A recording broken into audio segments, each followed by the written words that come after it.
ரொம்ப வேடிக்கையான விஷயங்கள்லாம் சொல்றாங்க. ஒரு சிங்கிள் பெட்ரூம்ல ஒரு வீடு இருக்கு, ஒரே ஒரு படுக்கை கொண்டிருக்கக்கூடிய ஒரு வீடு இருக்கு அப்படின்னா அதுல எத்தனை வாக்காளர்கள் அதிகபட்சம் இருக்க முடியும்? 4 வாக்காளர்கள் இருக்கலாம் அப்படிங்கிறதுனா 40 வாக்காளர்கள் இருக்கிறார்கள். அட்ரஸ் என்னடா அப்படின்னு கேட்டா 0 தான் அட்ரஸ்.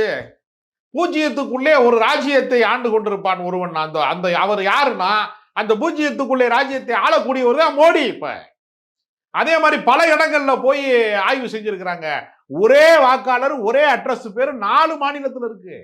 அப்ப அங்கங்கே ஒரு ஆளை செட் பண்ணி அந்த வாக்குகளை செலுத்துவதற்கு இவர்கள் ஏற்பாடு செய்யிருக்காங்க. அப்ப இவங்க என்ன செய்யறாங்கன்னா, தமிழ்நாடு போன்ற மாநிலங்கள் விழிப்புணர்வு பெற்ற மாநிலங்கள் வாக்காளருடைய பட்டியலை சரிபார்ப்பாங்க. இங்க இருக்கக்கூடியவங்க கண்காணிப்பா இருக்கிறாங்கனால இங்கு முறைகேடு செய்ய முடியாதுங்கிறதுனால இது போன்ற மாநிலங்கள்ல அவங்க முறைகேட்டுல ஈடுபட முடியல.